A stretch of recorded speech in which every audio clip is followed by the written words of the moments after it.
Hi, sir. I'm gonna have to ask you to line up these tracks more. Look, do you see this? Do you want to break a wheel, Heist? Are you looking to break a wheel? Enough. That's close enough. That's not gonna break anything. But that would work in real life. It would just shove the table over. The table. Turntables. Wouldn't that put a big scratch in your driver? Like just a huge. I mean, if you did it at like 50 miles an hour, sure. But if you go nice and easy, that's fine. See, just gently get on the turntable. You'll have to come down to the museum someday and see how violent it is when you get on the turntable anyway. What, because it tips and like the whole... Yeah, and so if the alignment's bad or if it's a more beat up spot because you use it more often, like it can be surprisingly violent how much it bangs when you pull onto the table, so yeah. All right, well, Betsy has no pressure, no fire, no boiler pressure. That's fine, you don't need that. Yeah, so I'm gonna bring Betsy over and start pulling the cordwood out. I'm gonna grab 4 to load the logs, the firewood depot that we've got here. Right. And then you might as well hook up to the rest of them. Yeah, I'll probably. I mean, it would be super cool if you do the switcher thing, and you just stick them on my butt when I go into the hole here. So. Yeah, you go all the way down the lead. I'm gonna pull them all out and then put them all on your butt, and then you'll take the last 4 to unload. Yeah, then I'll take the last 4. Although you probably will need to run around them, so. I don't need to run around. Why would I need to? Oh, to get them into this. To get them into the siding properly. Yeah. I don't know if we can fit. We could probably fit 4 if I run around. You're right, but yeah. Or although Betsy's small. In bits, yeah. Betsy's small. It might fit. Just on the, it'll be close. We'll figure it out. I might try just extending this track a slight little bit, and then Betsy will be small enough. There's also the third option of changing the boundary conditions. Just get the maintenance guys to relay some track, just normal... Hey, this isn't easy enough for us. Can you lay some more track? Normal locomotive thing. Hey, man, if they could do it for Gustav, then they could do it for this, I think that's good. Getting track to like MOW to come out and fix little stuff or do little changes like that. They don't do that. Dude, that was like one of the biggest struggles I ran into. So we were at the Roundhouse at BNSF, right? So we're the mechanical shop. Doesn't MOW just work for the railroads? Isn't it kind of like it's your job? Like it is, but they don't care about the Roundhouse because we're entirely accepted track, because our speed limit's 5 miles an hour in the Roundhouse. So they're like, whatever, there's rails on the ground, what are you complaining about? Exactly. You could have the most garbage, awful track. Like, I had track problems all the time at the shop. Like, the guys that would move the power around, the engine movers, like, they would call me, they're like, can you come look at this? And it's like, well, yeah, there's 7 ties in a row that are just obliterated and rotten and not holding the rails together. But the chart says that that's acceptable for accepted track, and that's all we got, so they're not going to come fix it. Train wheels are flanged, right, so that they center the train. Yes, so they put a side load. By the same principle, yeah, they're going to try and push the track apart, and like the only thing that stops that is the ties and the spikes. Yep, and hey, nothing went in the dirt, at least while I was there, so that's fine. But like that could theoretically happen where the engine just like separates the track and just falls right through, and then spreads the gauge and falls right in. That's definitely happened before. I'm sure it's happened before at the shop, but not while I was there, thankfully. So, but that is unfortunate. Is there a pin on that, or do I need a pin on? I don't know. You can put one on you, or you can just run through your own boiler and do it yourself. Yeah, this is proper safety. Getting a Lincoln pin. It's fine. There, I got one on. Okay. Interesting. How heavy are those links? And like, I've seen some of I saw some of your old school links from like because you guys have them at the museum, but how heavy are they actually? They're probably on the order of 10 pounds, if I had to guess. 10, 15 pounds, or inch. That's not as bad. Inch diameter piece of iron, basically. So they're heavy, but they're not like stupid heavy. Right. This is a hefty trait. Is there a brake tied on this, or did we just leave this Probably. Like, just keep walking. I might as well check them all, I guess. Yeah, I'm gonna check. We're not moving very quick, but it's also Betsy. So, is it a brake or is it just sadness? If we have the Porter 2 with extra fuel, right? Right. Which I know is a little bit less attractive effort, but it's got extra fuel. if we have that as a yard engine, and then we have a Shay on the other end as the hump engine, we've got a just an adorably cute little yard going on, you know? The saddest little setup, yes. Yeah, we could have Class 48s, but no, we park them at the smelter for the one time a year they get used. Well, you know, it's fine. Yeah.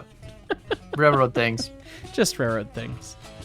I've also swapped the barn. I've made it a red barn now. Yes, so we can have our red shed redemption is what all my comments were saying. Red shed redemption, exactly. After things, so. Bin the train. And I saw a bunch of people's comments, and I agree with them. If you bin the train, that train's done for that whole episode. You got to tow it back with another train. I support this. I support this. Leave it where it is. Yeah, all the brakes are untied, by the way. This is just Betsy. This is just Betsy's sadness. Well, I'm going to not put us into the coal route this time, and we'll be fine. Yeah. Can you derail them while they're loaded this time, please, Con? Thanks. That switch literally never needs to change anymore until we use coal, which won't happen. Just put a point clamp on it and be done. All right, so you're good. Yeah, I guess you got the switches there. So I'm going to push forward into your butt there and then retract 4 and then go down. I guess you can set the switch off the main there for the firewood supply line, and I'll see how it goes. Sure, yeah. And then I'll actually just throw these back. Oh, we don't have an engine on the hump. I'll throw them back on the lead track, and then when we come back in, we can stack all the empties and hump them. And we'll figure this is the coolest yard I've ever had in railroads. It is, and neat. I'm not just saying that because we built it, but like it's really cool. Like it's got a round table with all these different lines off of it. It's got a repair shed. It's got like all the fuel. Like it looks like a yard. You know, it's got the hump lines. It's got the logistics figured out.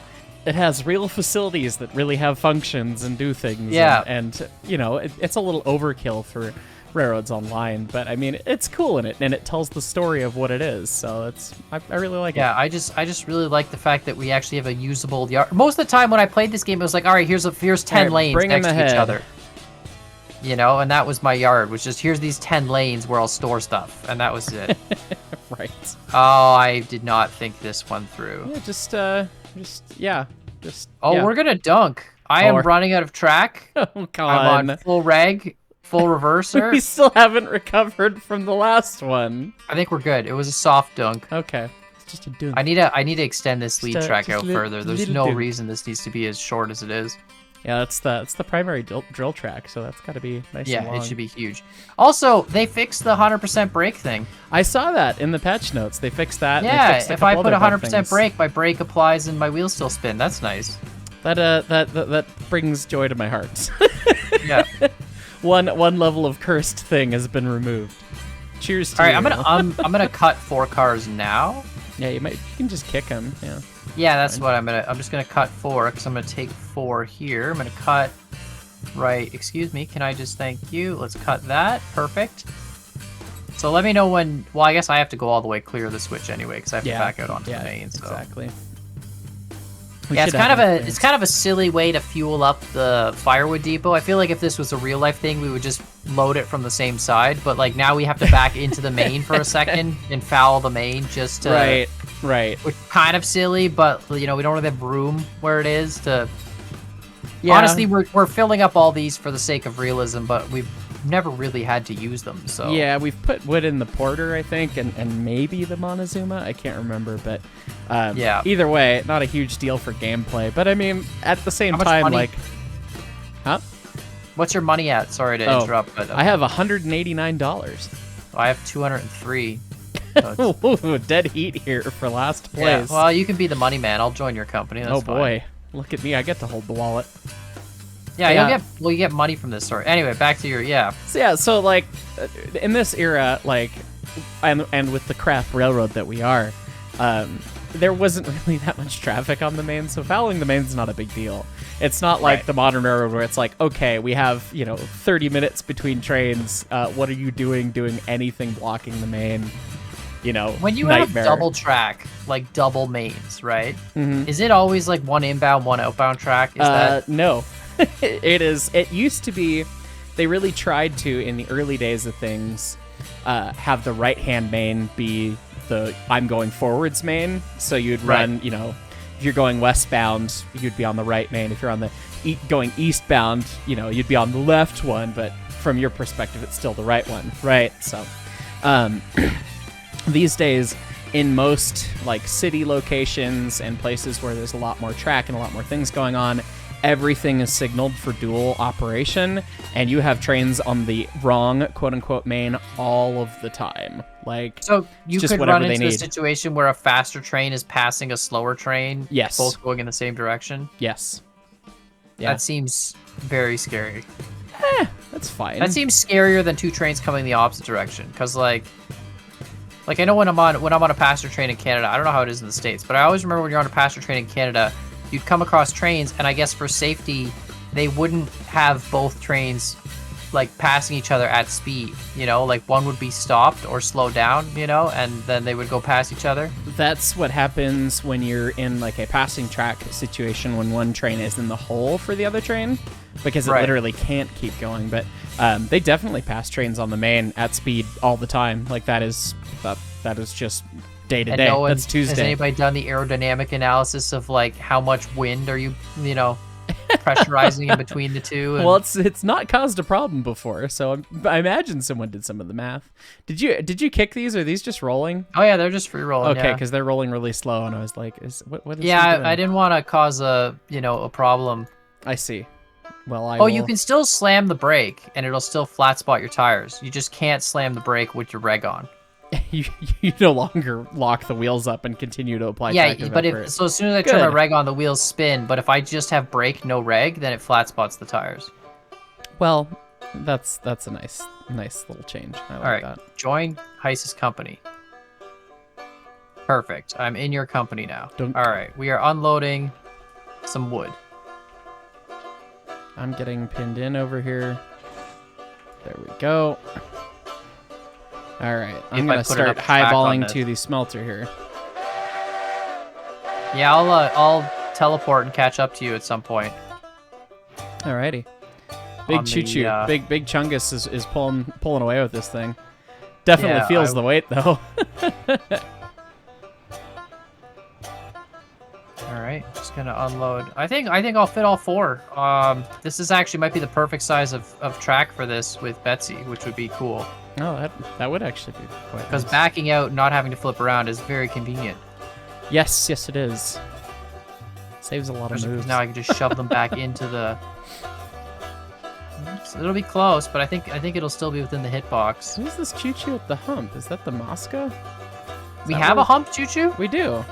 Did we leave? Oh, well then I'll just push these all the way up onto the hump then. Yeah, we left the Mosca on the hump lead. It's like on the hump lead? Okay, cool. Yeah. Then yeah, I'll push these all the way up to the Mosca and let it can hump all these empties. It should be fine. Yeah, there you go. All right, if I dunk right in to the end piece. Oh yeah, perfect. More than enough room. Awesome. That's great. That's sweet. Don't gotta call MOW out and get them to come work at the Roundhouse. Well, we already did. That's what they that's track. They put another. What is it? 20-foot section of track. 30. It's 20-foot sections, right? That was back in the day. 30 foot. I mean, I think originally, like in the very early days, it was like 21-foot sections. But most of the stuff that we used on the narrow gauge is like 30-foot sections a rail. Yeah. Yeah, there you go. So they just threw another 30-foot section on and called it a day. There you go. My favorite MOW moment working with the Roundhouse was one of our turntable tracks that was the lead into 16 stall, which was our big back shop stall where we do all the heavy work and stuff. One of the ties around the ring of the turntable had totally rotted away, and the engine movers came out to me and they're like, "Hey, so can you come watch what the engine does when we go into 16? Like I saw the hood of the engine like tilts and I'm a little scared." It's like, okay, well, let's just run it real slow and I'll take a look. And man, that rail disappeared. Like he would come off the edge of the turntable and one of the two rails, not both of them, just one, the left rail dipped down like 8 or 10 inches once the wheel hit. And then it would spring back up until the next wheel hit, and it's like... What, just because the tie's gone? Because the tie was gone. There was no support right underneath just that rail. The other rail still had support. So it's like trying to roll this locomotive over, basically. It only rotated like 5 degrees or something, but it's like, holy crap, this is destroyed. Like, this needs to be fixed. This is bad. So I took video and everything, called MOW, left a voicemail, sent emails, talked to my boss and everything. They didn't respond to any of my emails, calls, nothing. Couple weeks go by, the guys are being like, we're gonna stop spotting 16 unless this gets fixed. Like, we don't want to put this thing in the dirt and have to pee in a cup for it, because it's not going to be our fault. Like, we don't want to have to deal with this. It's like, that's totally fair. Try to get MOW some more. And finally, it was like, I sent the video that I took to the Roadmaster's boss, Roadmaster being the manager over engineering stuff. And yeah, CCing the boss, like, that's a dick move, but like, they had ignored, like, hadn't even engaged in conversation after like almost a month. So I was like, all right, sent the video to the boss, and then the track gang was there the next day, and hey, they fixed it right away. Almost like it was a big problem or something. It's fine. But yeah, that was a funny one. This is a silly question, but I'm assuming there's a standard tie spacing for everything, the distance between ties. Right. But how redundant is that spacing? Like, you're not going to make it so that you have just enough ties to hold the rail, right? Exactly. You're going to make...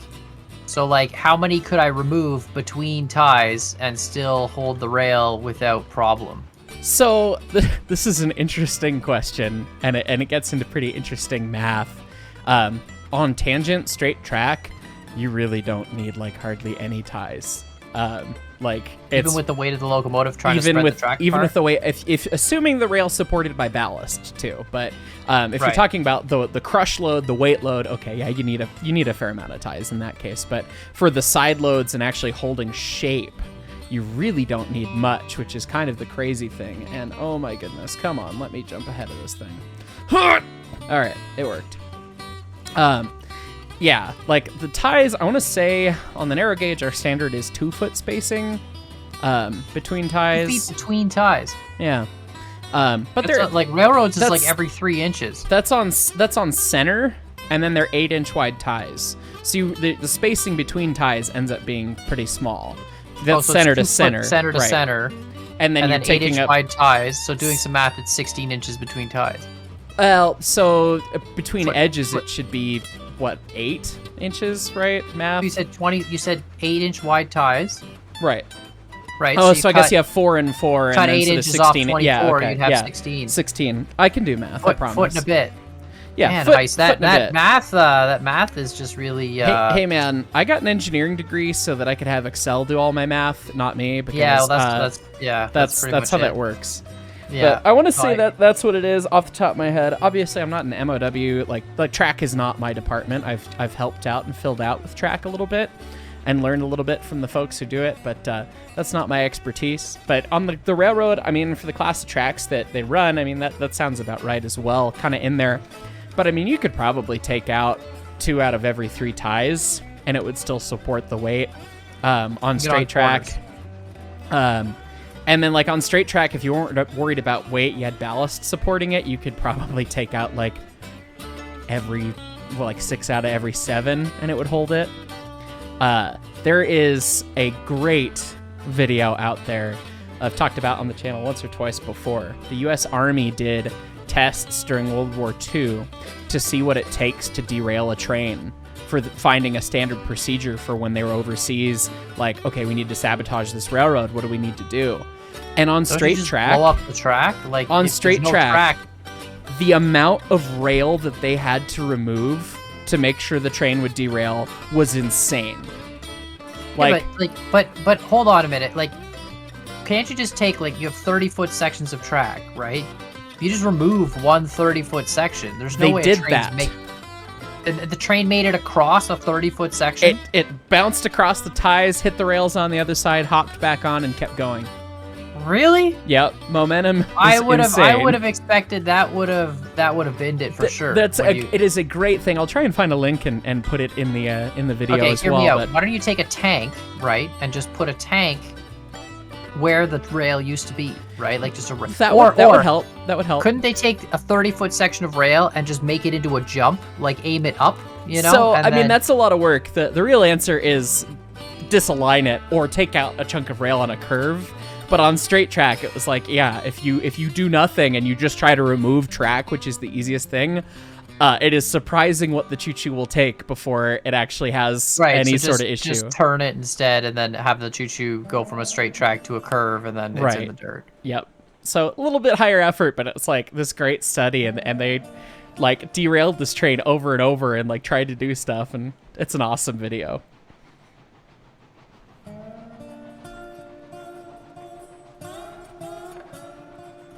All right, so you can just... Oh, we could do some fancy stuff here. Oh, yeah? Yeah, I need to cut 4 off of you. And you keep 4 as you're rolling by. Okay. And we're going to do... What's that reverse Dutch drop thing? Flying switch. Flying switch, that's what it's called. We're going to do a successful flying switch heist. And we're going to put them into the lead track, and you're going to keep going down the main, right? Okay. Okay. Let me... Hold on. Just when you get to the top of this bridge, just hold up, because I need to jump on board. But I'm going to flick this main switch correctly. I should have done it when I was down there. Did I flick it correctly? I did not. So I'm going to keep 4 right behind me, and we're gonna flying switch, Dutch drop the rest of the train into the lead. Whatever they are. On top then I'll of the take class 4 48. and then smelter load the rest. Yeah, this will work. Okay, this is gonna be interesting. We got it. The thing is, the spacing needs to be huge because the stupid switch auto flicking back, right? So that's gonna be the right. So we really just gotta get. I mean, we got gravity right here, so we could cut it right here. You could break it. But it's flat. It's flat afterwards. I don't know if the gravity's gonna be like it's flat on the other side fast of the smelter. enough. Oh, okay. Well, I mean, I don't know. Well, Yeah, I guess I we don't could just trust try it. Then we'll just try it the old school way. Or we'll get it. I'll pull the pin and then I'll jump on the back and slow it down. And oh my god, that's a lot of cars. Okay. Yeah, I can see about 7 loaded ones and then 3 empty ones, and then, I mean, we had 18 and we cut 4, so presumably there's 4 more, and presumably they're all loaded too. But is the class 48 on the lead? Do you know? I think it is, right? That sounds vaguely correct. I don't see it in the engine shed. No one paying attention. Well, here. it's either that or it's in the shed, right? Like, it doesn't look like it's in the shed unless the shed doesn't render things. I can't tell. I can't. The windows aren't big enough. We need like a big. Yeah, no, it doesn't look like it's in the shed. You're right. Well, then it's probably on the lead. That's fine. Yeah.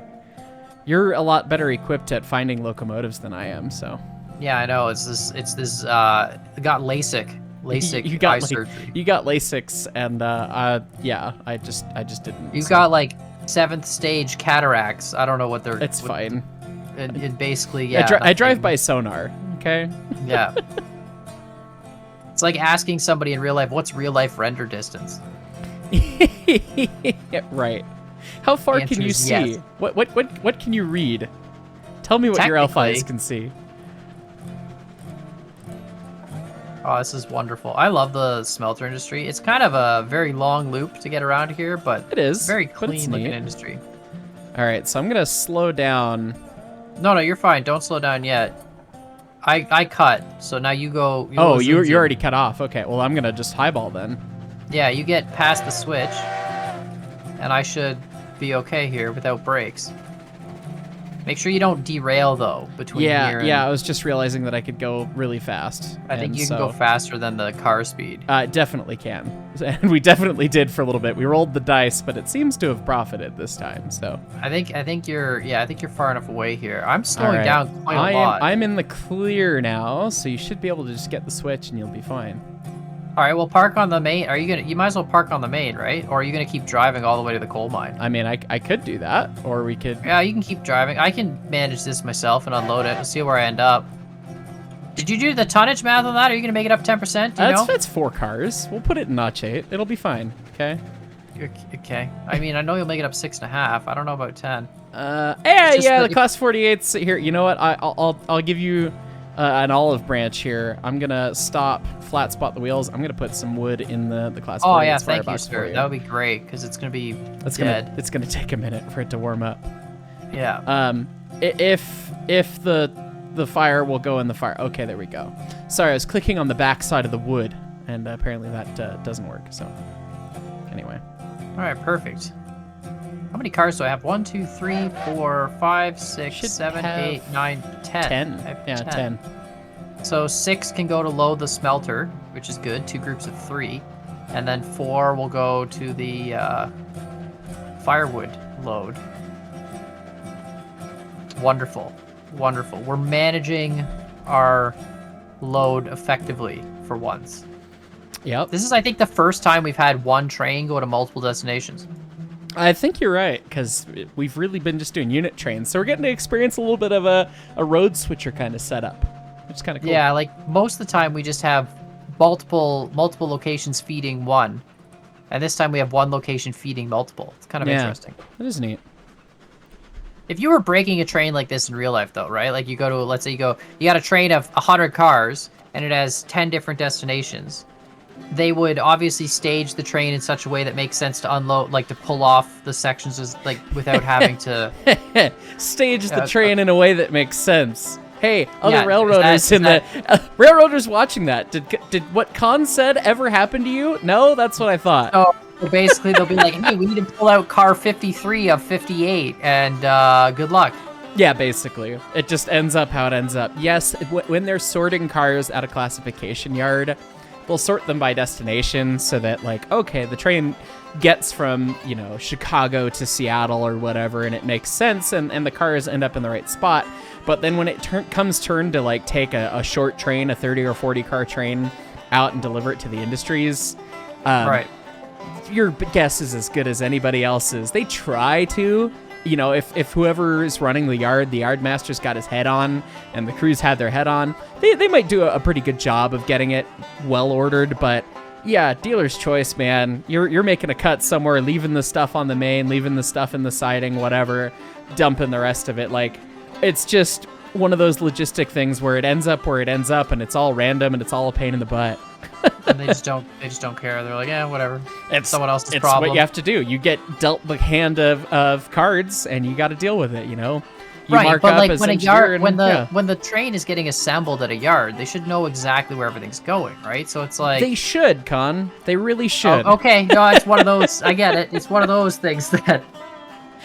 Yeah, the poor yard masters, man. Anytime I talk to the yard masters, they were always having the worst day. Like, their job is just having the worst day. They're like air traffic controllers. Yeah. It's just that level of... Too much crap going on. They're in charge of too much stuff. They got too many people breathing down their neck. And it's just like... Right. You'd be lucky, like, we would just be asking to get locomotives delivered to us. Like, hey... this locomotive shows that it's been sitting in Seattle in the yard for like 3 days dead, and it's past due on maintenance, and the FRA's curious why it's not at the shop yet. And he's like, I'm working on it. And you'd badger them for like 2 days, and then finally they would bring over like 16 locomotives all at once, and it was just like, oh great, there goes all of our metrics. Sounds about right. Because, getting over to the Roundhouse is a pain in the butt, because our yard was set up like crap. Inner Bay. It was not designed for modern railroading. Well, so like, how would you even if you build a yard? These yards are gonna be old, right? So let's say it was built back in like okay, in Railroads Online, I rebuilt the coal yard, right? Right. I deleted all the track and I replaced it all. In real life, you can expand yards, but what happened? Like, is there ever a case where they'll rip up a whole yard and say this yard's out of commission for like a year and they'll rebuild everything? I've never heard of an entire yard getting ripped out at once.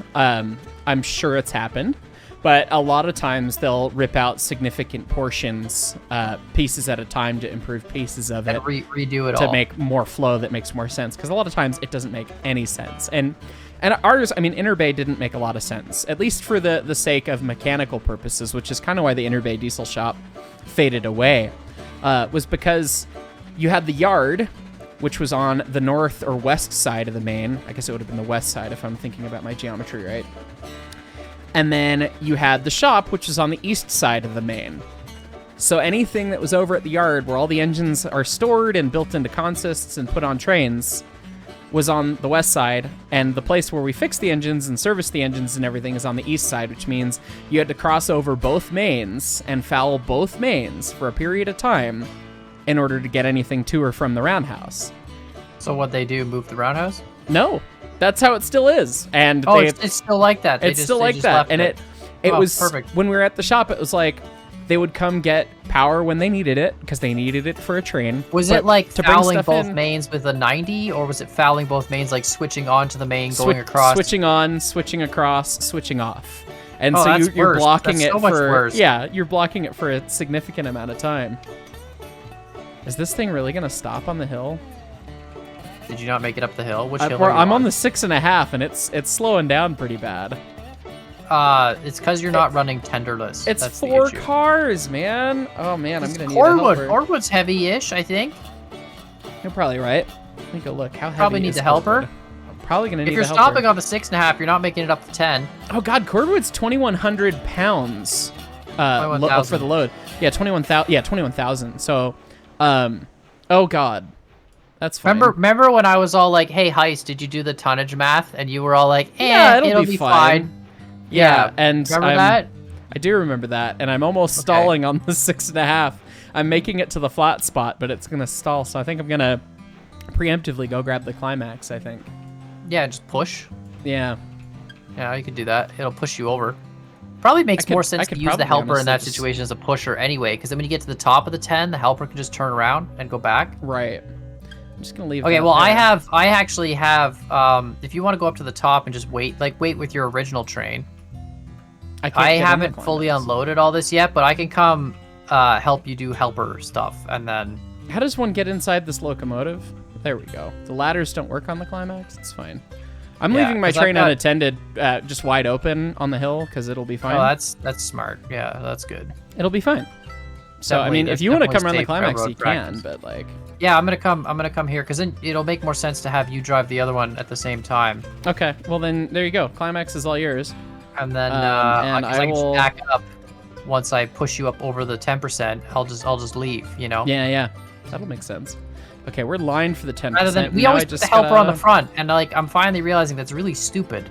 Well, I mean, you wouldn't want to shove through a bunch of wood cars, but this amount of cars is probably fine. So. Yeah, but it's a video game heist, so we can shove through. Oh, we can do whatever we want. Right. We can do whatever we want. You see. I see how it is. Yeah, that's the. I'm playing figure out where my train is Oh, now. interesting. You can still burn out the gear engines at 100%. Okay. I guess if you have the brake on, you can't. So that's the. Give it the slight brake. That little bit, just a little bit extra of brake. Resistance. Everyone's just gonna complain that I gave the engine the brake, even though look, the brake's off. There it is. Triple, quadruple checking. The brake is off. Look at this. It's an autonomous train. It's not quite doing 118 miles an hour, but you know. Did you make it? Almost. Oh, so you don't It's even almost need at me the then. top of. I mean, not for the 6.5, but for the 10, we'll That's need good. to. I've been running with my lights off this whole time. How dare I? We should just really make this 10% the whole way. Yeah, I mean that would be a vibe. Die like mad. it's fine. It's a choice. All right, Could do 10% right from the helper. Probably wouldn't have to do the whole helix. All right, we're gonna see just how far I can make it at full speed here. If you make it the whole way and I end up having to, you're gonna bin though. You're going to. I can see how fast you're going. You're going so it's fast. Fine. It's fine. We got Dude, places you're to be. hitting the roller coaster. You just binned, didn't you? No. Oh no, your tender just despawned. No, it's fine. I still have a tender. It's still there. Yeah, for me, I don't see your tender. Weirdly enough. That's a new one. At this render distance, yeah, I see your locomotive, no tender, and then all your cars. Doesn't look like you're making it very far. Nope, I'm gonna make it approximately a third of the way up the roller coaster. And all right, well, I'm coming. All right, brakes Just, on, throttles wide open, and I'm just, still kind of rolling back. It's Red fine. 5 standing by. There you go. Gonna, what is it? Lock X foils in attack position. I know lines. Yes. Yeah. I still don't know what an X foil is, but you know.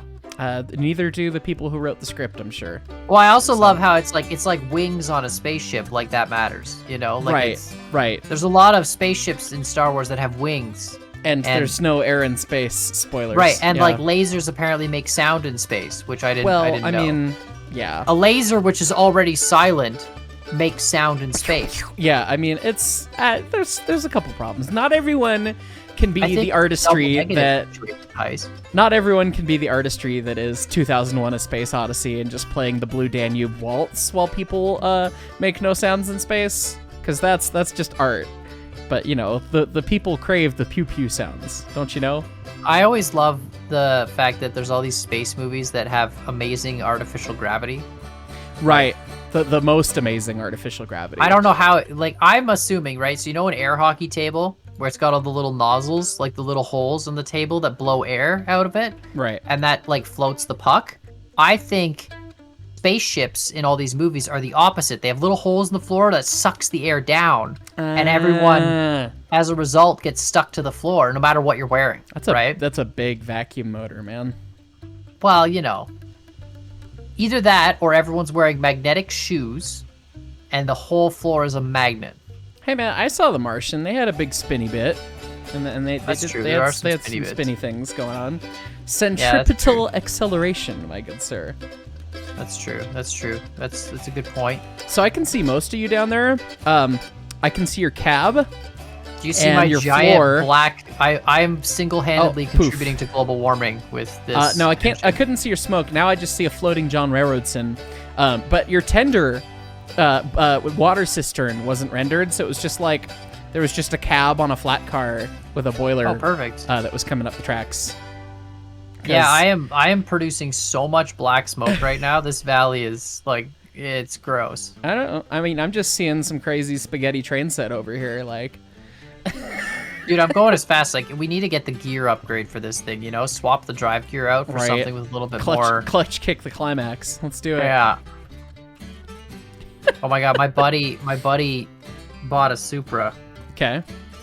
And he found out while driving, he was telling me he got onto the highway, and he found out while driving that you can remove the gear shifter. It's a manual, and you can remove the entire stick. Oh, really? And yeah, so all you got to do is when you put it in second, if you twist, then you can twist it out of this little like notched lock thing, and the whole stick can come out. So he found that out while merging onto the highway with the 400 horsepower Supra. And had no stick anymore. Okay. And he had no stick anymore. And he's like, I'm stuck in second gear. So he was shifting. He was telling me he was shifting with just the little metal knob that the thing attaches to, like in the gear, like, you know what I mean? Like right on top of the gearbox. Yeah. So he's like, so I just reached out with my little, like with 3 fingers and like shifting with this tiny little knob until he learned that, oh no, that's a design. And I'm like, who designs a shifter to come off just by like a simple twist and pull? You know, that seems really... Right. Well, it's fine. Especially in a high performance sports car, like that's... So my GTO has a Muncie M21 4-speed in it.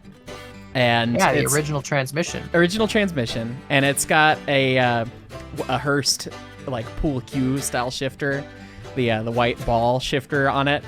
And I always wondered, like, when I got up going and the car's got pretty high gears in the rear ends, or so like the engine's screaming when I'm doing like 65, 70 mile an hour. It's pulling like 3,500 RPMs, which is a lot for a big, you know, V8 like that and everything. When it redlines at like 5,400. But anyway, I had this weird rattling sound, and I was always wondering what the heck it was. And oh, you're about to dunk me.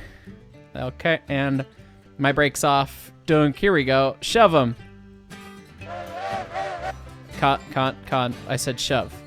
I put it in notch 8 and forgot that you burns can't. it out. You can't do that. Yeah, I'm at 88% now. There we Is go. that enough? Seems like we're moving now. Yeah, we're moving. We'll be good. That's fine. Just shove with the climax. I mean, I can turn stand on. If I turn stand on, I can go to 100. Yeah, that's probably for the best. At least till we get going, and I'll bring it down to like 91. Turn the sand off. There, we're good. There you go. Not slipping. Yeah. Anyway, get this rattling sound, and I realized that the previous owner of the GTO rebuilt the transmission, and apparently he didn't know how to install the shifter ball right, because it's just hand tight. So I was able to just like spin it off, and it's not aligned right, and it just wants to rattle, and it's like, okay, eventually I'll fix that. I've yet to get that fixed, but it's like one of those things. It's like, oh, okay, and that pops off. That's fine. I don't need that. But thankfully the metal shaft that sticks up is so long that it's like, it doesn't really matter. Like, you don't need the shifter ball. It's ergonomic, but like, it wasn't like, oh yeah, I pulled my whole shifter out on the highway. It's so weird to me because both of the cars that I owned, their shifter balls, like both the manuals I owned, the shifter ball just unscrewed. It was just a thread, unscrewed it. You could put a new one on if you want, done. Like, it was, they both were just so easy. Yeah, and so the Supra but with you the couldn't whole just lever, like, Like, I mean, I guess you could unscrew it while driving if you were, like, twisted it 17 times or whatever, but, like, Right. otherwise, you know. You're not going to have it just pop off, yeah. You're not gonna have it just pop off, but, like, the snap and lock just seems silly. Right. That's weird. Oh, well. Some designer somewhere, some engineer. Some engineer thought it was a good idea. Yeah. It's fine. It's one of those things that just happens. Good God. This curve right here makes this grade steeper than it is. Yeah, well, I mean, I don't know where they're calculating 10% on the inside or the outside rail. Right. That's not the easiest math to do. Nope. Inside math rail is will be easy, shorter. apparently, so. Shorter and steeper on the inside. Right. Oh my god, we are making it though. Yeah, 2 engines for 4 cars. The 2 most powerful engines in the game for 4 cars. Well, you know, it's, we're narrow gauging you gotta the do heck what you out gotta of this. do, man. If you want to get over the, well, I'll, you know, at some point in time, I'll build the giant valley line to the coal mine on the other side, and you can really appreciate how wonderful it is and all that. And then we'll have it as, like, you know, just an alternate route. But I mean, you know, we die like men, so. Yep. Through By the way, Rockies, you fall into that pit not right around there, them. and you're never coming out. All right, here you go. Have a good one. All right, laters. Make sure you, you know, slow down because you're gonna Yep. die. Brakes on. Yeah, I already saw your cars shaking there. You got 3%, remember? It's fine. I got the brake on 50%. I probably want a little more brake than that, actually. It's fine. Nice and scary. The gear train at 100% brake doesn't flat spot the tires. Oh, interesting. It rolls. So, thinking of other stupid car shifter shenanigans, I happen to know one of the ladies who does Formula One for the equivalent for women's Formula One racing. She went to college with me. Is that that's the what's it called? I don't remember what it's actually called. Oh, I was just looking at this the other day, Heist. Now you're gonna make me look it up. There's like the Formula 1, Formula 2, Formula 3. There's Formula E. What do they call it? Oh, god dang it. I'm going to look this up. It's going to bother me. It's going to bother me. You're going to have to look it up. The funny I want thing to say is, it's called the Premier League is what it is. But when I went to go see F1 Academy. F1 Academy. Okay. That's what's called. Okay. When I went to go see the Grand Prix in Austin back in 2021, it was like they were reading off the drivers in one of the, you know, midday events before the actual GP with F1, and it was like the women's event is like, I went to college with that person. That's hilarious. But very nice lady, but she money shifted the heck out of my buddy's project car. He had a Porsche 928 or a 944, I can't remember. And yeah, they were out going, you know, doing gearhead stuff, and she was racing the Porsche a little bit, and yeah, apparently the tack went all the way around. Like, got it down, was going for fourth, got it in a second, and made the engine do a quick, you know, 14,000 RPM, and somehow didn't blow it up. So, props to old Porsche. Yeah. It's always a fun story. It's just like, oh yeah, what's she doing now? Oh, she does real racing. But, you know, that was a funny moment in college. This is why I don't let people drive my manuals. Yeah. Like my automatic, like, you know, go nuts. Like, you know, you can't. It's an automatic. You can't mess it up. But if you don't drive stick, like. But well, you know, the fiance wanted to drive, and I tried teaching her standard once. That did not go well. So we have an automatic. Some people pick it up easy. Some people don't. Yeah, regular driving terrifies her, so driving while doing other things adding an extra layer of challenge it's there. like, oh, by the way, there's 3 pedals now instead of 2, and you have to know what gear to use when, and you have to pick your shift point, and by the way, you can stall out the engine if you do it wrong, and it's a lot of extra pressure. Yeah. I remember the first time I was like learning, and you just stall out a lot, especially like starting on hills. You know, you don't know the technique for that, and like, you know, parking brake, holding your back wheels, or the old brake gas, you know, where you have your foot sideways and you hit the brake and then hit the gas at the same time, like the real race car drivers do. You have to put your foot sideways. That's unfortunate. I can just. I don't have big feet. You got like big, like, you got like Goliath feet. Is that what you're saying? I mean, these like yeah, kind of, but it's fine. 17. Do you have like, is your big toe your entire brake pedal? You just do with your big toe, and then the rest of it's the gas pedal? If I wear the wrong pair of boots, I can't press the gas without pressing the brake in my WRX. Found that out the hard way. That's so you get a real toe action going on. Why there. are you wearing stilettos while you're driving? Well, you see, it turns out I need the pointy toe. They didn't design this car with a Hobbit in mind. So. Yeah, I never had that problem. I got skinny feet, thank goodness. But well, good for you. Yeah. But no, at some point in time, I'll buy a nice little standard again, and something that sits in my garage and only comes out in the summer. But so yeah, my mom always tells this story of my granddad, who's the guy who got me into trains, everything, taught me all these fun engineering things and railroad things back in the day. Always told me the story of how he taught her how to drive stick when she was 16.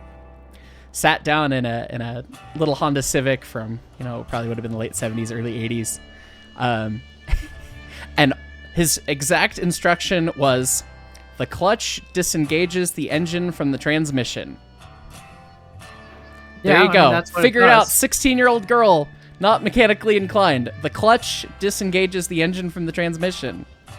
There you go. Yeah. Figure it out. I remember when I was learning to drive stick, it was on my mom had a 1994 Mazda Protege. Nice. 5-speed stick shift, and learning to drive stick with that was an adventure. But the one thing I always love about stick shift cars is even like two of the same make and model have very different like feels to the clutch. Clutch feel so different. Yeah. Clutch, like every car I've driven that stick, it's always like you have to get used to the clutch feel, and it's pretty easy to pick up. It's like riding two different bikes. If you can ride one bike, you can ride the other. But like it's a matter of figuring it out. But yeah, the getting used to each new car's clutch feel is always such a wonderful time, because like my Mazda, for example, I had a Mazda 3 for a while, and like its clutch feel was really, really tight. It had like a super tight clutch, like you barely moved the clutch 5% of the pedal movement and you could shift gears. Right? And then I had my 2004 Chevy Optra. It had like I had the Mazda clutch I actually had to rebuild, so that's probably why.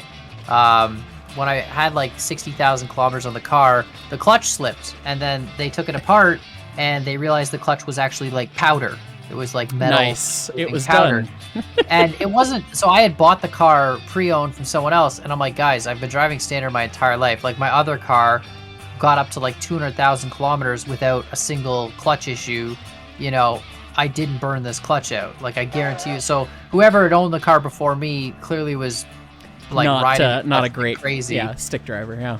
Yeah, and they burned the living bejeebus out of it. And anyway, so I had to replace the whole clutch, and they remachined like the one clutch plate down, put a whole new clutch in it, all that. And so after that, it was super, super tight, which was great.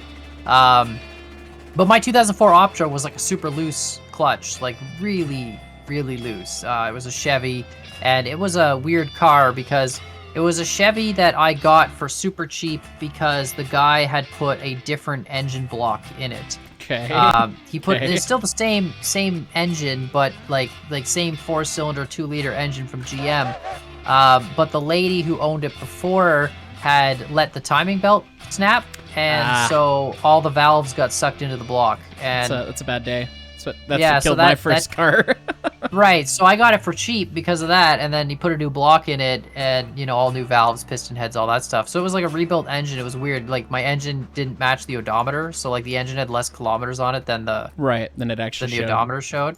But that thing, oh my god, the clutch on that was so loose, and like it also like you push the pedal pretty far to get it to engage. But not only that, like you could just shift freely between gear. Like RPM matching is a thing with like every car, but with that one, it was the easiest to RPM match. You could just be like, 2,500, 2,000, close enough, shift gears, and it would just be like, okay, I'll shift gears now. Like, oh my god, it was amazing.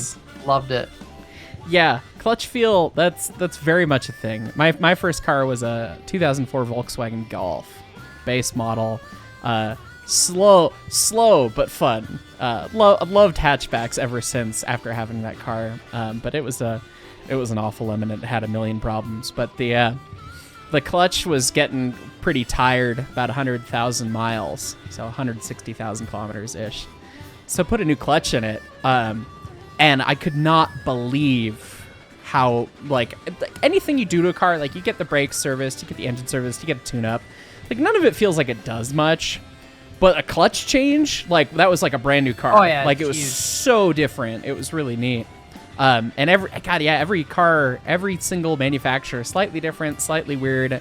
I test drove a Mazda. I can't remember if it was a CX-5 or if it was a Mazda 3 or what it was, but the clutch, that was one of the weirdest clutches I felt on the Mazda, because it almost felt like it was like articulated linkage, where you'd get halfway up and then the pedal feel would change, and it was like, you'd get used to it, but it was very, very foreign. I never had that with mine, but I don't know. I think it was a single link. I'm not sure, to be honest. I have no idea. Different year, different design. Who knows? I know my Optra was cable, so that was it was a cable. Suggestion of what it does. Yeah. Yeah, so it's like when you pull it, there's cable, like the cable that goes from there to the transmission, and yeah, that was a fun time. Yeah. GTO. We're doing it again, though, Heist. Are we talking about cars on the train? We're playing a train game, talking about cars. I can talk about cars all day. I like cars. Don't get me wrong. This is a podcast, man. I don't know what you're on about. But like, we're talking about. So we need to talk about, like, my first 040, was yeah. Well, I've yet to own a locomotive, so I mean, and probably most of the audience probably also has not owned a locomotive, but well, that's fine. You just gotta, they can't be that expensive, right? Like, we could buy a Montezuma for a price. I mean, it's fine. That's a dream. Gotta. How much would it cost us, like, to buy an old school locomotive? I guess it would depend on the condition it's in, right? It does. They're all gonna be... There are plenty out there here and there. Surprisingly, like, there's usually like 2 or 3 steam engines for sale in the United States at any given time, like full-size ones, it seems. In bad condition, or? In various different conditions. So, like, there was one, like an 040 Porter standard gauge that came up the other day, and it needs everything, beat to crap, rusty, disgusting looking, and it was like $30,000 or $40,000. Bro, why are you buying an 040 Porter for $30,000? Because it's 2023, not 1895, Com. Bro, but you know how cool it would be to have your own Porter to rip around the museum track? Like, It would be very cool, but to buy one that would, like, run, like, that's expensive. Like, that one needed so much work. Ones that run are, like, hundreds of thousands to millions of dollars, so... Okay. Well, gets a little expensive. Okay, so hear me out. You have access to a full machine shop at the museum, right? Yes. So buy the $30,000 Porter, and then spend 10 years rebuilding it. Yes. Although it might be cheaper at that point just to build up your own from the original drawings. Wouldn't that be? Yes, it would actually probably be cheaper to build one from scratch in many cases than rebuilding one, unless you could find the right one at the right price. But, like, the options are not out there. But I mean, it is a literal dream of mine to rebuild from scratch a Montezuma, the actual Montezuma, because I think it would be great to have the DNRG #1. They scrapped their first engine. Like, come on. So it'd be cool to rebuild it. But I mean, that's a pipe dream. They didn't even resell it, or either they actually destroyed it. Oh, they cut it up. Yeah. If the boiler went into a hospital, it was a stationary boiler for a bit. And then that presumably got cut up, so it's been gone for like over 100 years at this point. Yeah. Well, that sucks. Yep. Yeah, they got rid of that. They sold one of the sisters, Ute, went to a different railroad, got sold, yeah, it lived on that railroad till like the early 1900s, but it's also been scrapped since like 1908. So, it's a bummer. So it'd be like, okay, it'd be super cool. And at the end of the day, it's like... Does the museum buy engines ever, or do they just like... We usually try and get things donated. At the start of the museum, plenty of stuff got bought. 346, the oldest operating engine in Colorado when it runs. It was bought by the museum's founder for $1,000, and I keep offering Jeff. I'll give you $1,200 for it all day. That's profit, baby. How did you get it for $1,000? That's basically a donation. Like, that's got to be somebody who's just it was working for the Montezuma Lumber Company. And the lumber company burned down, and he bought it basically for scrap value price in 1951 or 1952. So, bruh. Yeah, I keep offering Jeff, if we were alive then, how much money we could make, honestly, just from like $1,000. Are you serious? $1,000 engine? Like, that's great. Right? Yeah. I wish they were that cheap these days. But yeah, most everything at the museum, like we haven't bought a big artifact in a long time, so far as I know. Everything else has been donated, really. So, yeah, it's a hope and dream. Rebuild the Zuma. I've started live streams designing it. So own locomotive completely from scratch. Build your own design, your own schematics. Yeah. Call it the Heist. I mean, you could do that. Make it like a 240. Well, I mean, if we're making a 2.4, I'm making the Zoomy boy, man. I'm committed to that. I want that choo-choo. It's a sad, strange little choo-choo, and it wouldn't be able to pull much, but it would be very cute. And at the end of the day, it's like, we could probably do it because it's no more complex than a live steam engine, like a small one, and it's just wider. Like, it's really not that big because it's ancient and itty-bitty and just like the smallest little choo-choo. So it wouldn't be that hard. It would still be expensive, a couple $100,000. How are you doing, by the way? I've been doing logistics this whole episode. I have no idea where the heck you are. I am between the iron mine and the smelter on the way back to the smelter right now. I've been playing the role of like auxiliary switcher boy, it feels. Yeah, you're doing the industry stuff, and I've been over the road, so. Yeah. Trying not to bin it down the 6.5% right now. Yeah, please don't. We have to then tow it back to the engine shed. So. Yeah. So far, so good. Knock on wood. I swear, managing the smelter cordwood is just like, you could have reversed the piles. I wouldn't mind having to shunt the coal to unload coal because you can, you only do it so often, but the cordwood that it needs all the time. The cordwood that it needs, like it honestly makes me want to build a bridge that's so unrealistic and drop the cordwood off a bridge. I've seen a lot of people do that because it's just so much easier to deal with. Yeah, and just unload thousands of cordwood cars. Yeah.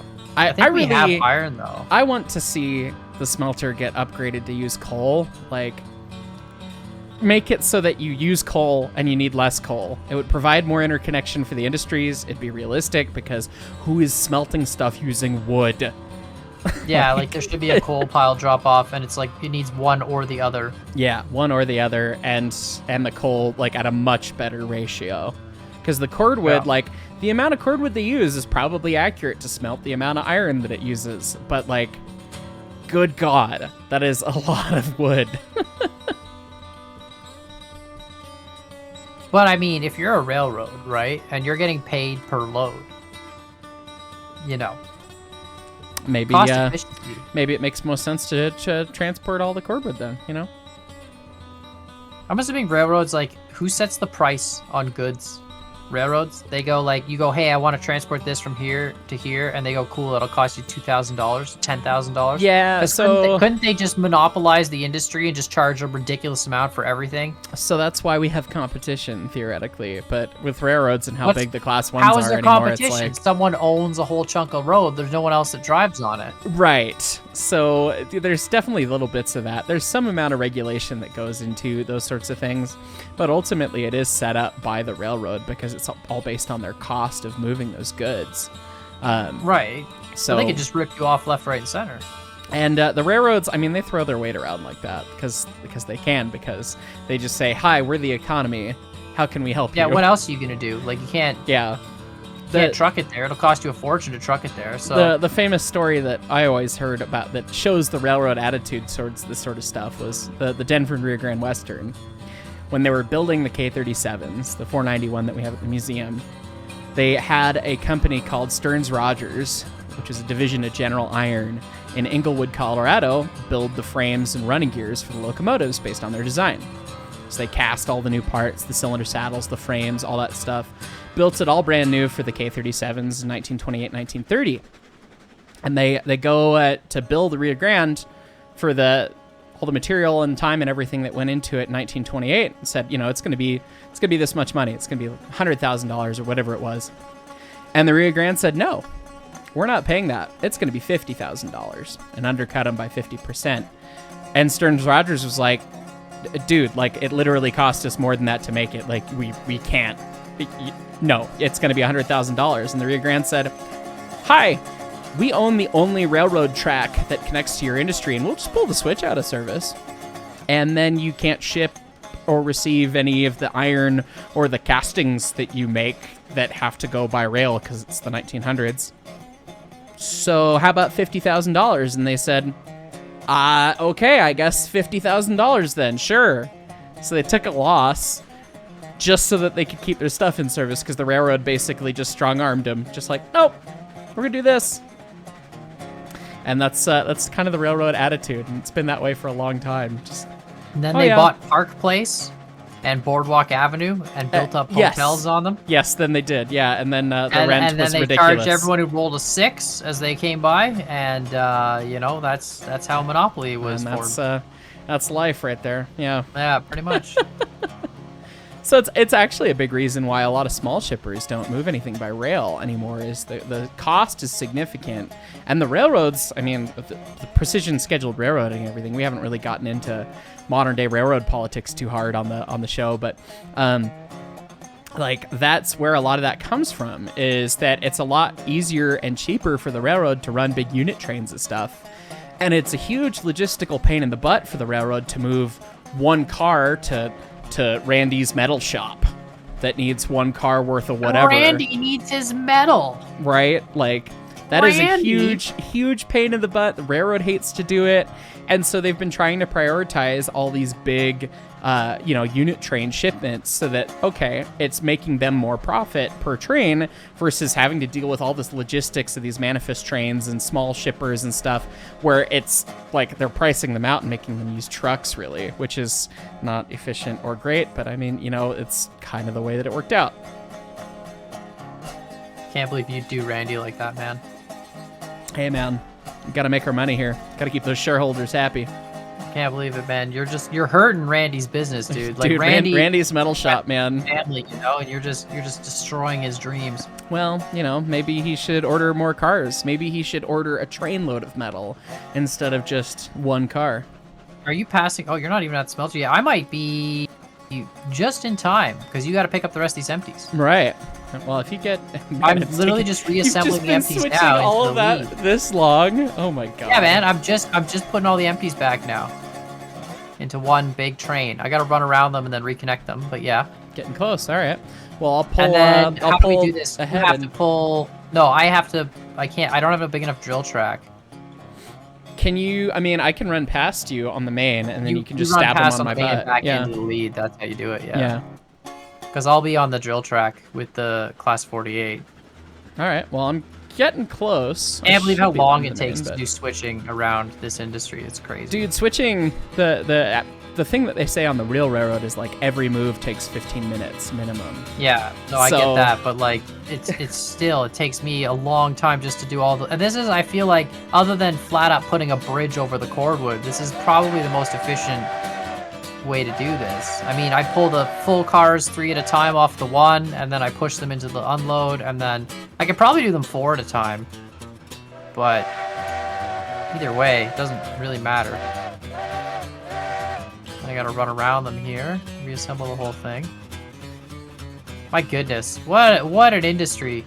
It's a lot of work, man. All right, I am in the passing track, or I'm on the main, but at the passing track entrance here, so. All right, well, I mean, come on in and do some switches, I guess. All right, I'll pull ahead on the main, and I'll stop ready to back up.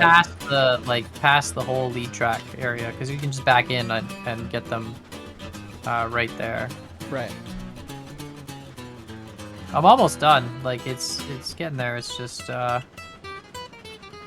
yeah, a lot of work. Gotta assemble these, and then I gotta take the 4 empties out of the other lane, put it back on. Oh god, that hurt. Ow. You breaking stuff over there, bud?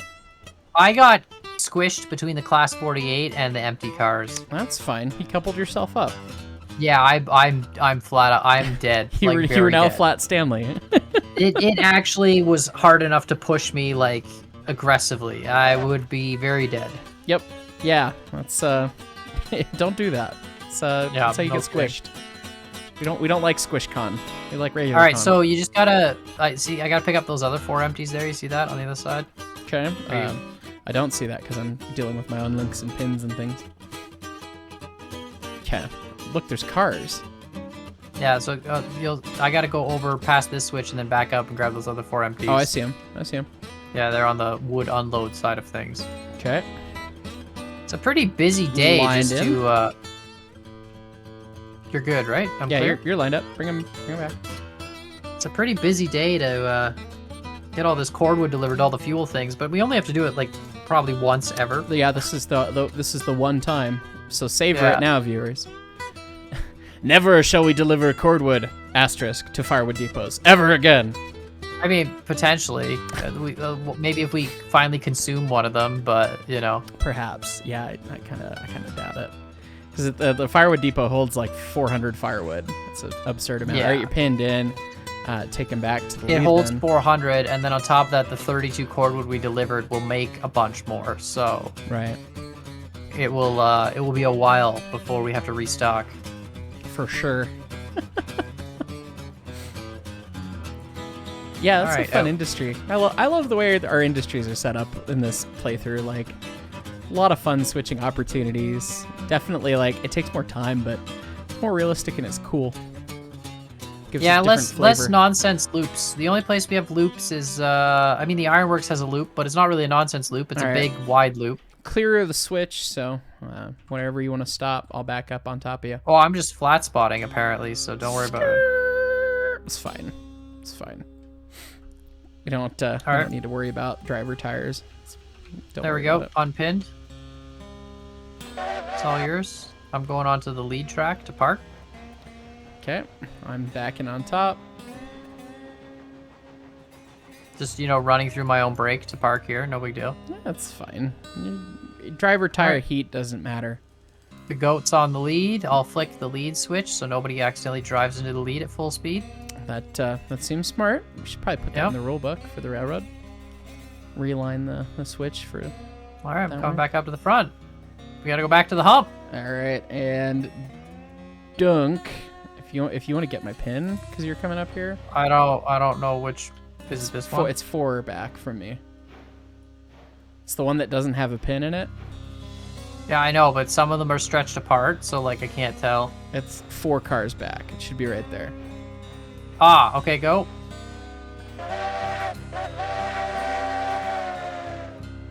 We're good. All right, highball. Here we go. How's your fuel looking? That's looking fine. The pile is still ridiculous, and I've got 53 in the box apparently. I can't get down here. What? Do uh, you see the- me break? You see me break dancing? Up? I do see that. That's I mean there is a cab roof overhang right there. So like, That I can't. yeah, Okay, the can I- collision model on the Tweetsies tender is not ideal. Yeah, I can't get. If I try and jump, I go backwards. Like I don't. That's not how momentum works. Oh, there we go. Okay, Life's but now. hard. All right, we're good. That was a weird one. It's fine. Oh yeah, this isn't a coal scoop. It's a flat shovel. Yep. It's a transfer shovel, not a coal scoop. It's fine. It's nice. All right, You perfect. could use one as a coal shovel in a pinch, but Do we have a roof hatch? Oh, we do. poof. Yeah, let's go. It was a little stuffy in Got- here. Thanks for opening that. Got the sunroof open. How many locomotives do you have that have a roof hatch, or do they all have one? All 3 of them have them. All 3 of And the it's what if operating it's too ones. smoky? It just vents the smoke out. You know, I'm actually not 100% certain what the exact purpose for it is, other than cooling down the cab a little bit. Like, I would think just opening the front doors would cool down the cab though, because air would just flow right through and out. yeah, the back, but then right? sometimes cinders get in the face, or sometimes the weather's bad, and yeah. So so you just pop the sunroof. pop and the just, sunroof, pop the hatch. Yeah, all 3 of them. They're different styles of hatch. All 3 of them have different styles, but all of them have a roof hatch. And I don't honestly know if there's anything other than just like crew comfort for the sake of having one. It would vent smoke if you had smoke in the cab, which does happen. Like before you get blower, the amount of smoke that comes out the fire door, pain in the butt, sucks. But we have 2 injectors. What? yeah, like almost With every actual like little hand valves. Yeah. To adjust them. yeah, almost every single locomotive like ever has 2 injectors on it.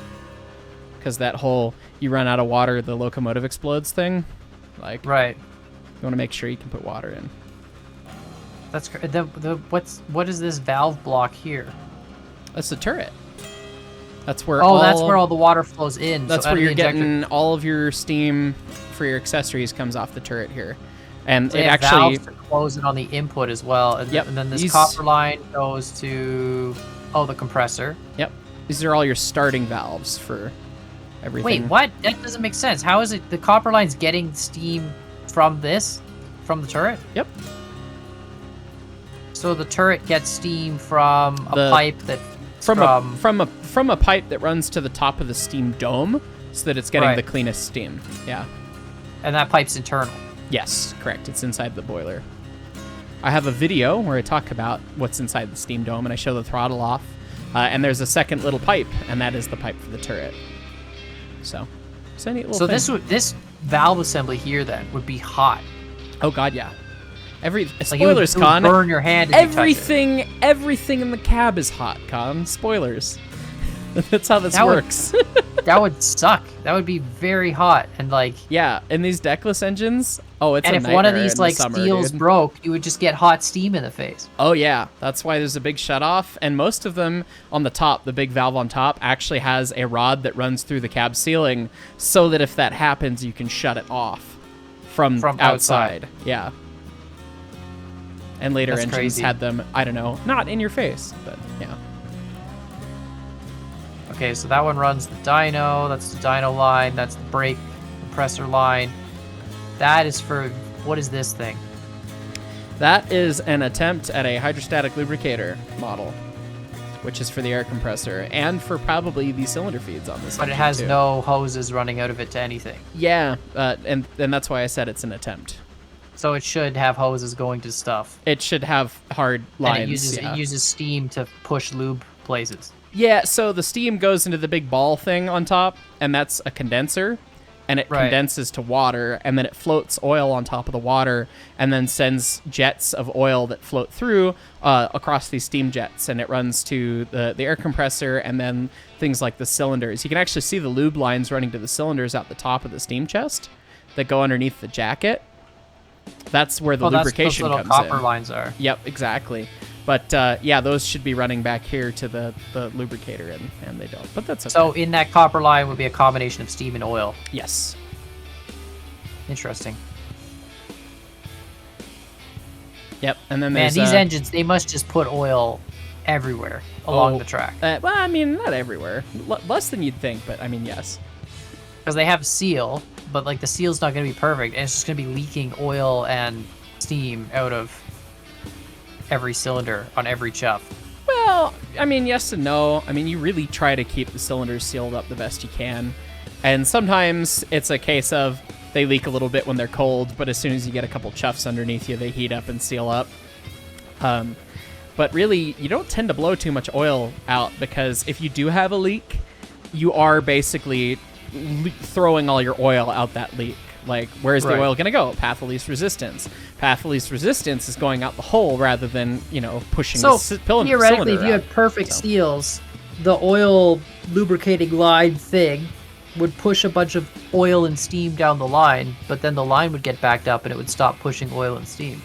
Well, yes, but you're exhausting, like every chuff, you're exhausting oil, and I actually don't 100%. The seal would mean that like the seal is supposed to keep the oil separate from the steam chamber, no? So it shouldn't. No, the oil and steam, like it dumps oil straight into the steam chest.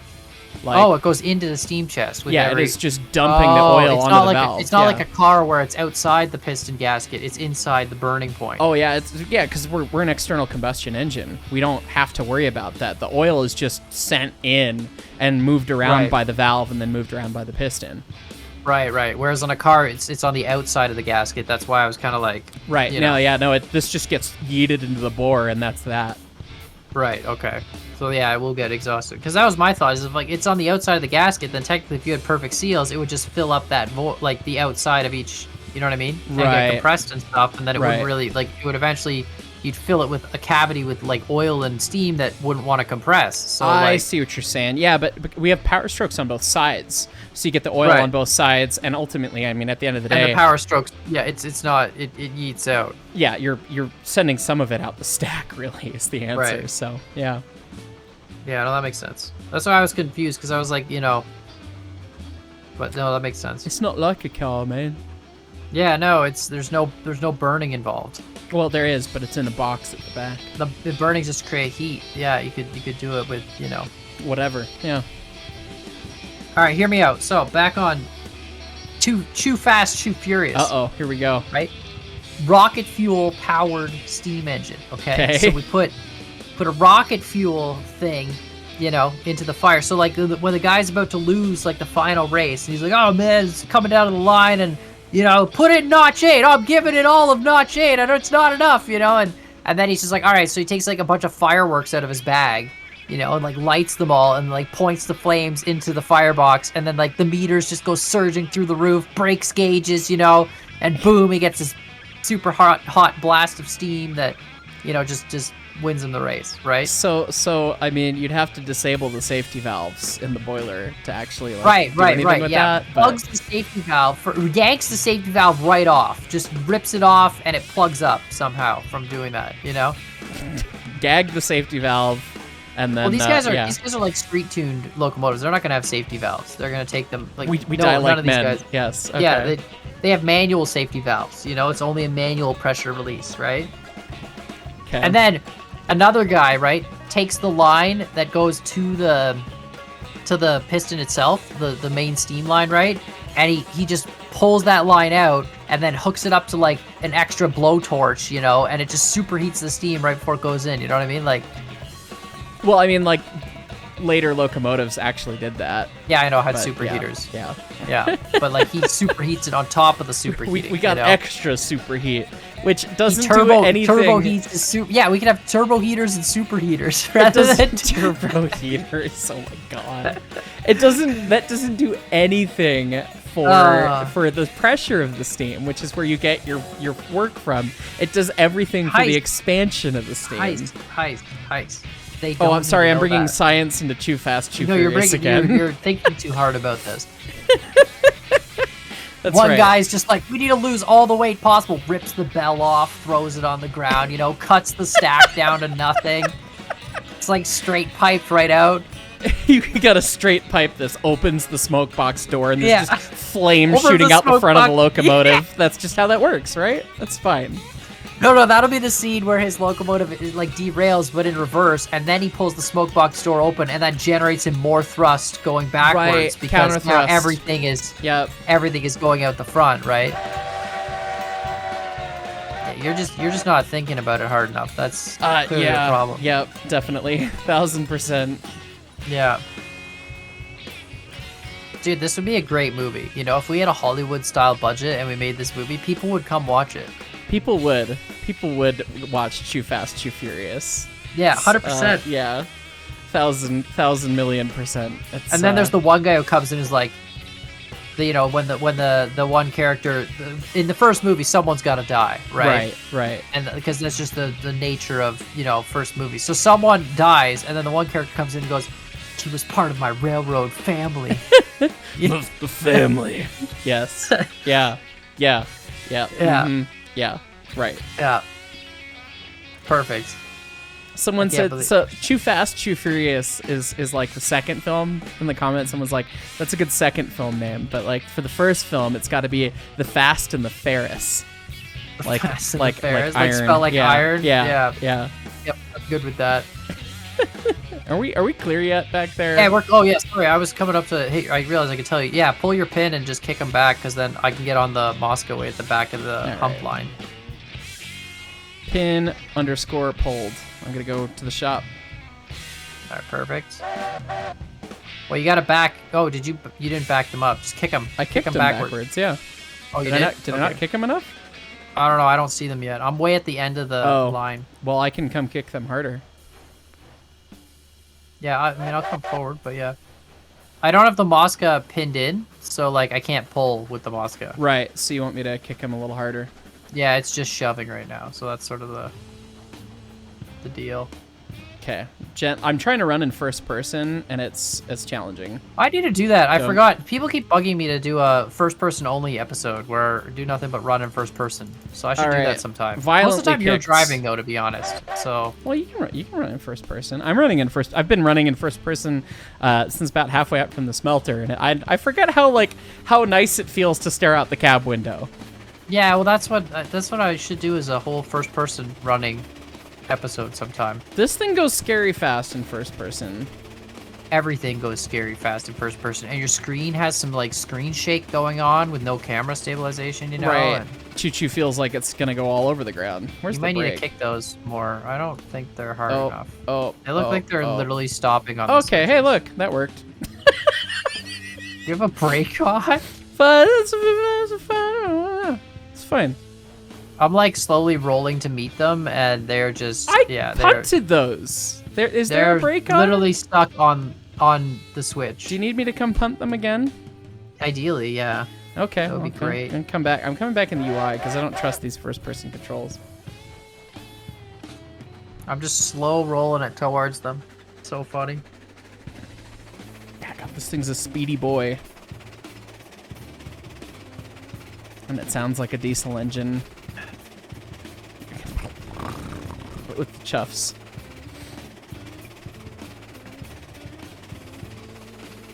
How far did you go?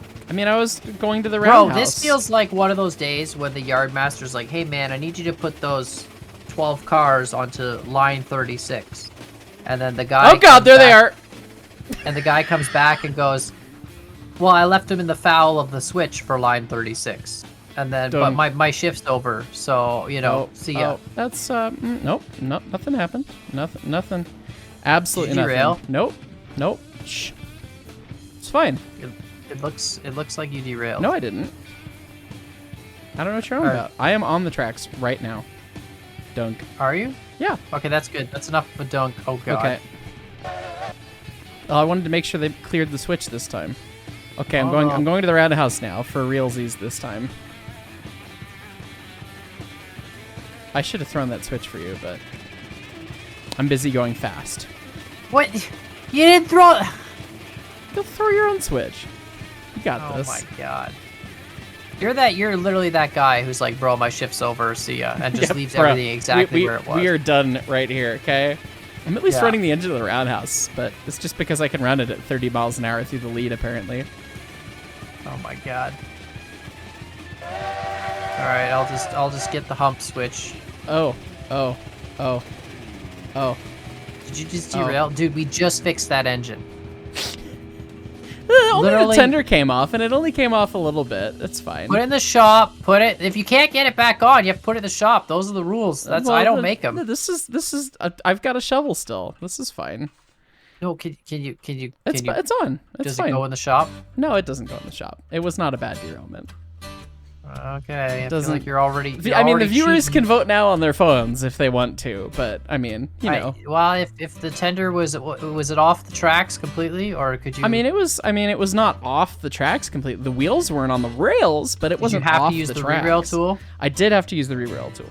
Has to go in the shop then. That was what I was told. That's not how that works. That is not how this works. Viewers told me. That's what they told me. Well, like, okay, let's like. The tender did not do anything that would need it to go to the shop for. Like, it did not put it on the rails? Okay, fine. Pick it up, put it back on the rails, it'd be fine. Like, if you rolled it over down the mountain, okay. I'm only saying this because I want to drive it next episode, so that's kind of where we're at. You're fine. You're gonna drive it next episode. It's fine. It's fine. It's don't worry.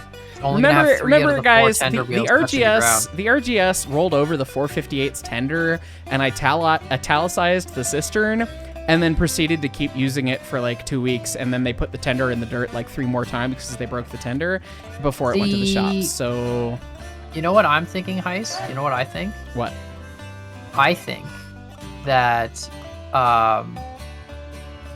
the tender would be running like completely lopsided, and I'm gonna take it out next time, and then I'm gonna bring it back and be like, hey man, this needs mechanical service, and then you're gonna be like, I don't know how that happened. It's clearly not my fault. It's clearly his fault. You were the last one to touch it. How dare you? When you go to a rental car place and you get that rental car agreement, and it's all like, check for damage and all that, and then they blame damage the other guy did on you because you had it last. Yep. It's gonna happen. Yep. Well, that's why you need to take a video of your rental car before you like take it out, man. Like prove that it was already broken. You know how sad this makes me, Heist? I'm humping alone. That's how sad I am right now. That is sad. Yeah. It's a solo hump. There's nothing more sad than a solo hump. Yeah. Oh my god, this is like so slow down the hump for some reason. There's a brake on There's gotta somewhere. be a brake on. So like, what brake did you put on these cars? I didn't put any when I was doing my shunting stuff. I don't think.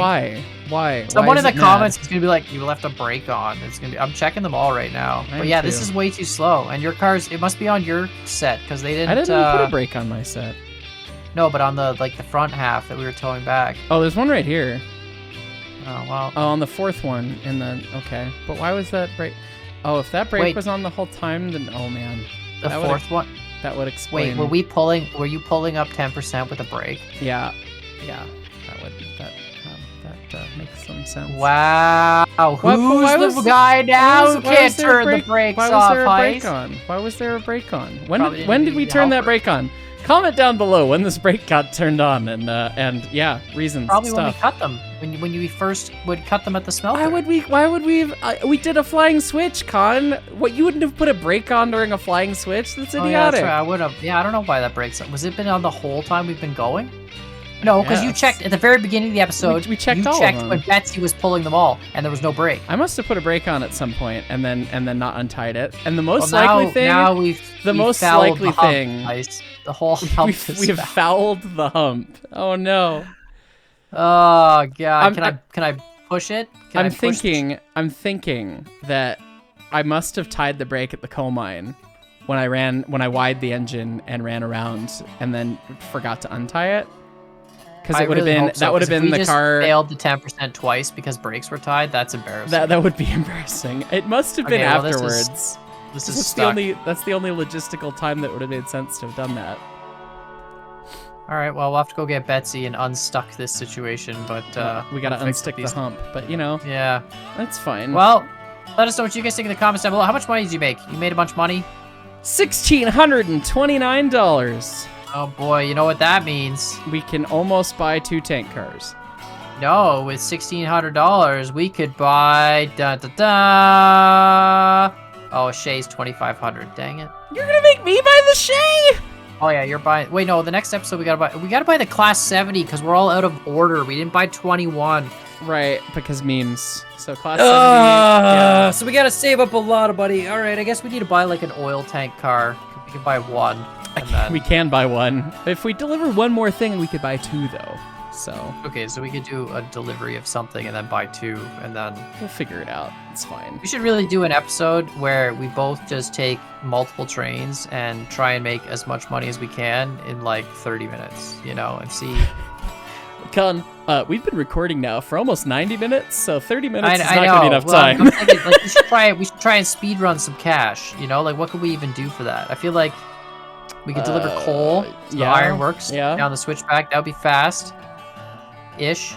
At the same time, we could deliver like a bunch of wood plank products to something. I don't know. Let us know what you guys think in the comments down below, and we'll see you all next time. See you next time. Thanks for watching, everybody.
Shift's over, bro. I'm someone else's we're problem. Setting down the keys, walking home. Yeah. Someone else could deal with the cars and the foul back there. Yep, we gotta go get some beers, and third shift's gonna have to sort it out. Yeah, so. it's their problem now. They'll figure it out. Laters.